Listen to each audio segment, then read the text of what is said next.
Welcome to another episode of What the Future Insights.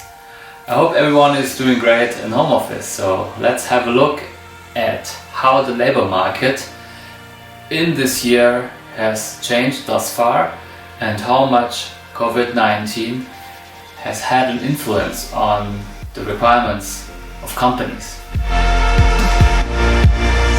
Now, why do we look at job postings anyways? Well, first of all, a lot of job postings means economy is going great. It means companies are growing. It means companies are investing. So you could predict that if there are very few job postings, the economy isn't going so great anymore, and that's why companies are more reluctant to invest in people. So for that reason, we believe the number of job postings out there on the labor market are a real economic indicator. For this reason, we analyzed over 400,000 job postings since the beginning of this year. How do we do that?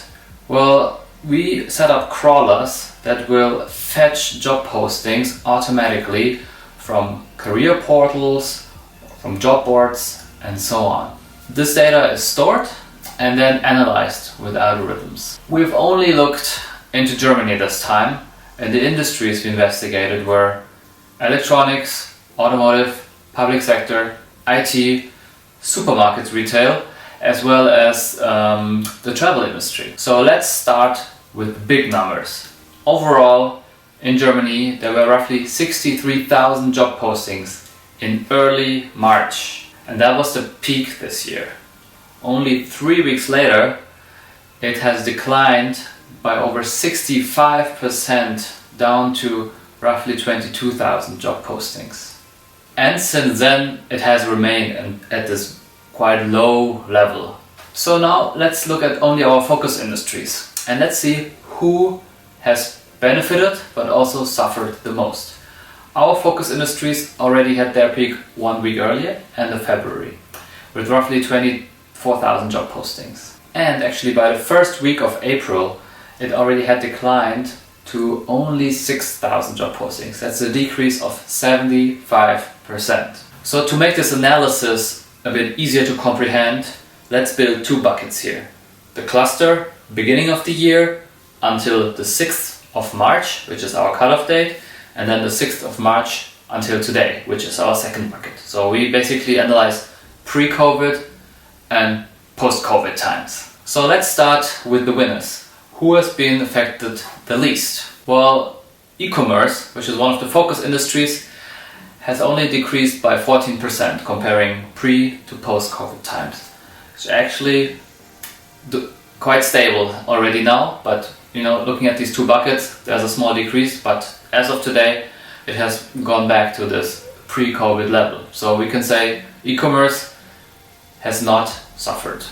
The second winner on the list is the public sector. The public sector has actually had some kind of small decrease between those two pre and post COVID periods, but since then it has decreased obviously, and it's now at roughly minus 30%. In third place, I would put the IT industry. Even though overall it has suffered with 50%, if we look at specific companies, to be precise, the big global IT players such as SAP, Microsoft and Google, we have actually seen an increase in job postings. The increase has been at 31% above pre-COVID times. So we can say the IT industry is quite robust against these economic downfalls, and it can actually benefit in times like today. So that's why I put the IT industry in third place, because parts of it has highly benefited, but overall it's actually minus 50%. So now let's look at the bottom of the list. Who is suffering the most? One big surprise to me was that the supermarket, the retail industry, is actually suffering quite a lot. Even though there has been a peak in the pre-COVID times, it has now gone down to a reduction of roughly 50 to 55%. Next in the line is the electronics industries. For example, companies like Siemens, they have decreased by 55%. And then in last place, no big surprise I would assume, is the automotive industry, with a decrease of over 60% in job postings. Now this is just averaging these buckets. If we have a look at the extreme figures, the picture is even more disturbing. The peak was in the third week of February with 4,500 job postings. And now in early April it has gone down to 273 job postings. That's a minus of 95%. Of course, these are just 2 weekly snapshots, but I assume you get the big picture. There's some trouble in the industry.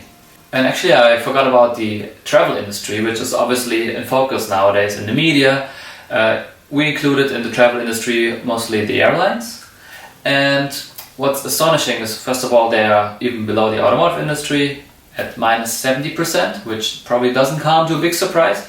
But what I found extremely interesting is that within only 1 week, it had gone to minus 70%. That was in the last week of February, so even before the lockdown, where they basically stopped hiring in the whole industry. So, as a bonus industry, let's talk about the medical industry. Why is it not on the list? Because it doesn't really fit into our bucket logic of the pre- and the post-COVID times. If you look at the medical industry, it actually had a peak in between those two buckets. So that was early March, end of February, where the hiring was highly increased. But since then it had actually gone down to minus 50%. So that's why I decided, since it's the industry which cannot be really compared to the economic cycles, to take it out of the list. But even there, it's interesting to see, in my opinion, that it has gone down quite a lot. But obviously, in just the in the times between, just before the shutdown, it has had quite an increase. Okay, so here it comes to an end. I hope you have enjoyed our little breakdown of how the German industry is doing in terms of job posting / investments, and you were able to find your own industry where you're working in and how it is doing. If you believe we've missed on a certain company or industry or country that would be of interest, let us know and we might just have another analysis on that. So I'm looking forward to your feedback. I hope you have enjoyed this time, and I'm looking forward to see you next time again. Thank you. Bye bye.